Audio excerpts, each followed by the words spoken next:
Today I'm going to discuss the black mirror and how the mirror is used in Luciferian or left-hand path magic and the variety of applications that it can have.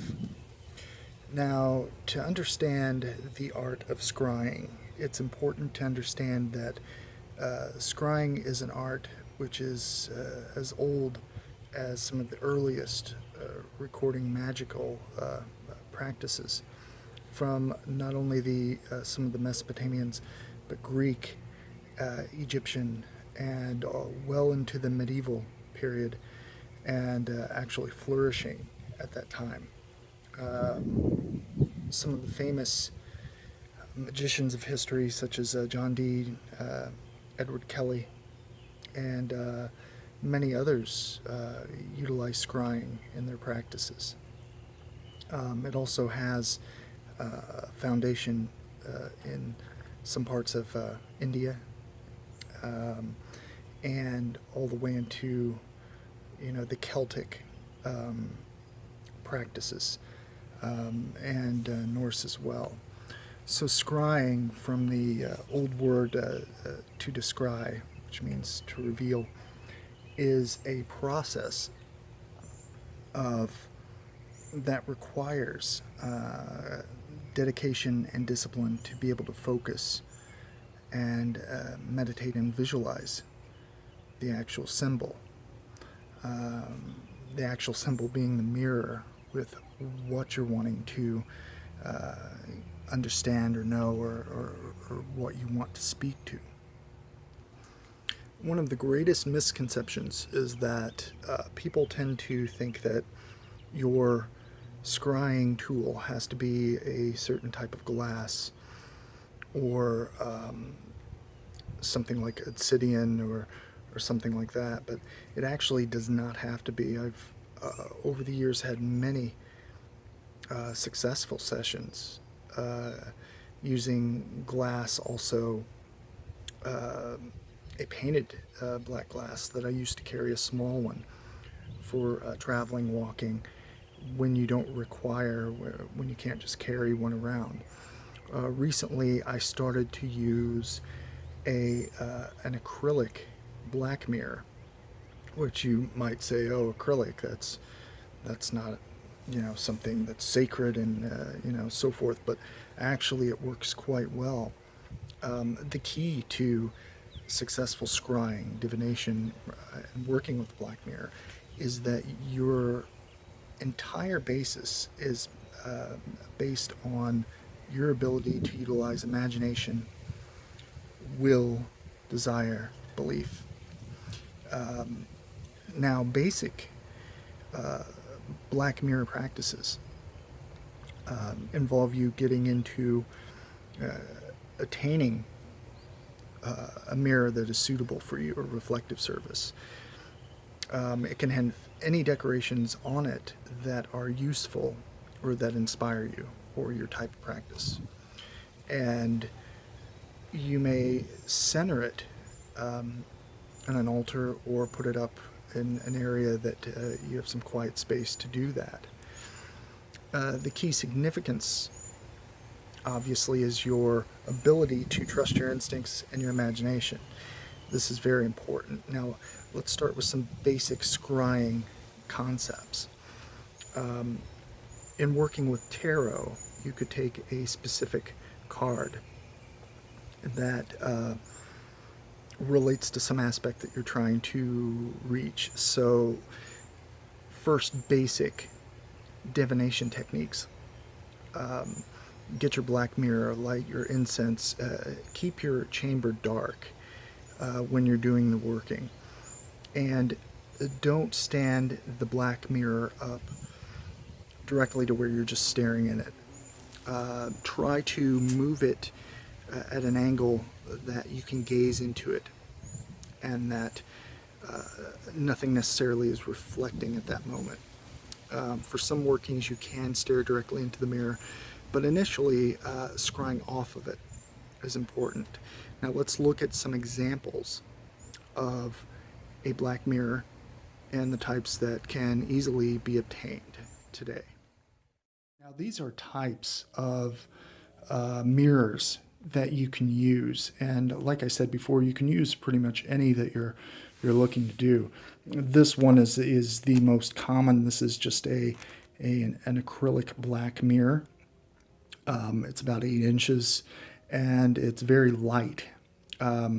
It comes with a protective cover that can be used to wipe the actual surface.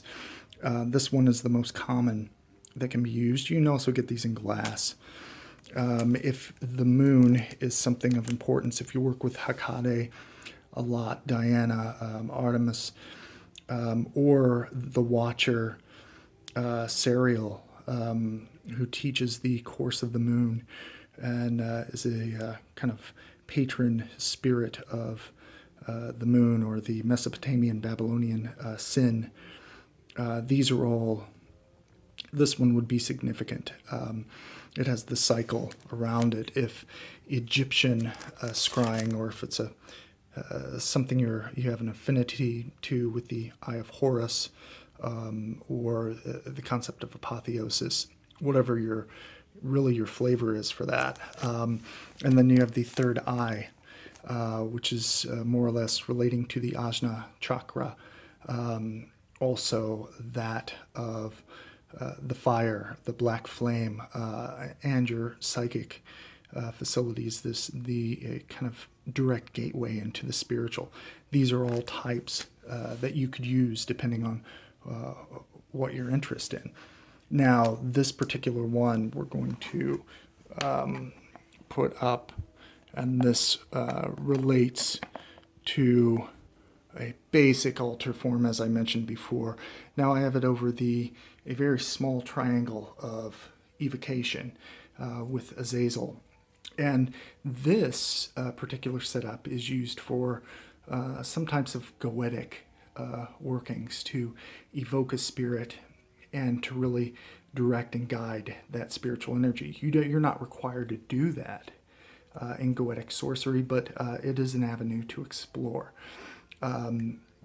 This particular theme really centers towards a spiritual practice of the Luciferian.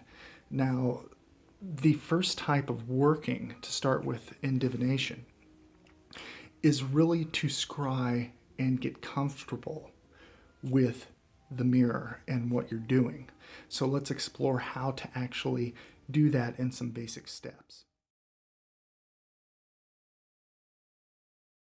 Concerning using the scrying mirror, as mentioned before, it's a surface, a tool used for divination, for to basically stare at this reflective surface until you receive types of perceived visions. Now, the essence attached to it, the energy, the magical potency, if you will, of the scrying mirror comes from really your focus, your intent, your imagination. You can empower the mirror when you first obtain it with spells, with any type of incantation, any blessings.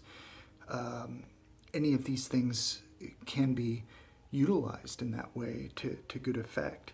Any type of personal ritual. Using the mirror for scrying, you don't want to see at first your reflection.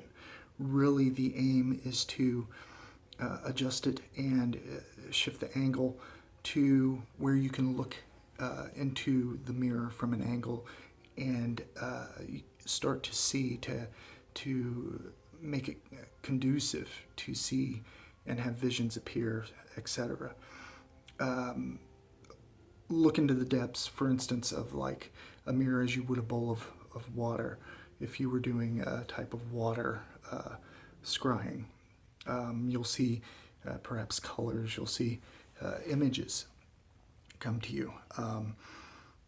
Now, when in practice preparing for that, you'll want to be in a quiet place, have some incense, light your candles, whatever it is you do in your practice, and recite a specific invocation or short spell, and to begin staring and meditating, often using aromatic yoga and aligning and focusing your energies via the chakras, and your ability to slow your breathing and to really take out everything else is paramount.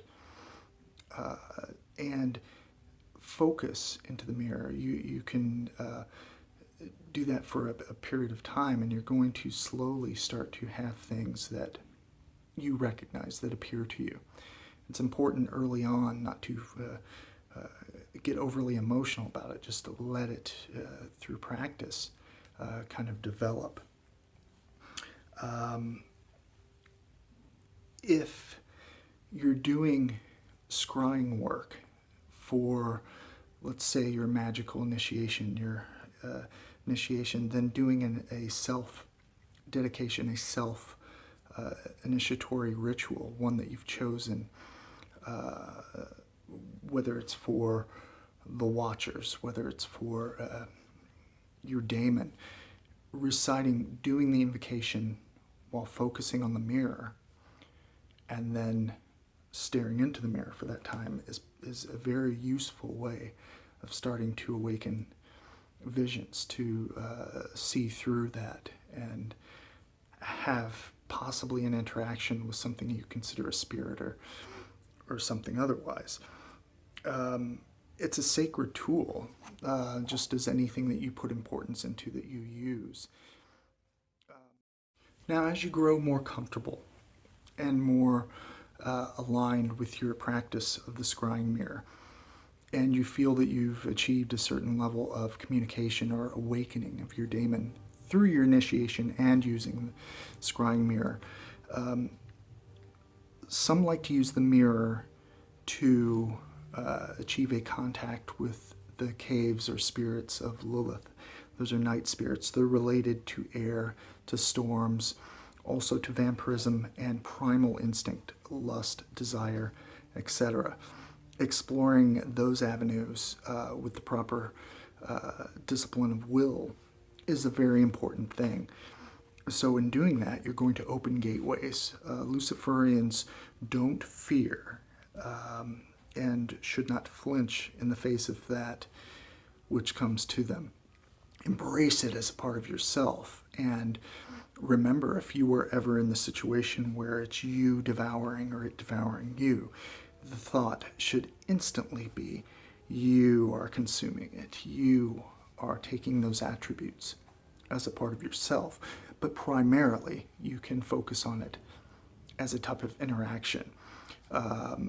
Don't close out in fear, and you must see the right through. And if you have spiritual interactions, be sure to be respectful and thankful as you would expect of yourself. And when you're done, close it accordingly. This type of a gateway is very important and very powerful. Those who practice vampirism, astral vampirism, I'm not going to get into those. Those require a certain type of fortitude, discipline, and knowledge and experience in traditional magical workings before that happens. But this is a great way of scrying to use either in necromantic rites or to work with Goetic Spirits, reciting the invocation with the mirror within the triangle. And the circle is a focus point of that energy. So those things are very useful to use in that way. So I hope this gives some insight on the black mirror, some examples of it, and how it can be used very easily for any left-hand path, Luciferian, initiate, adept, or otherwise. Thanks.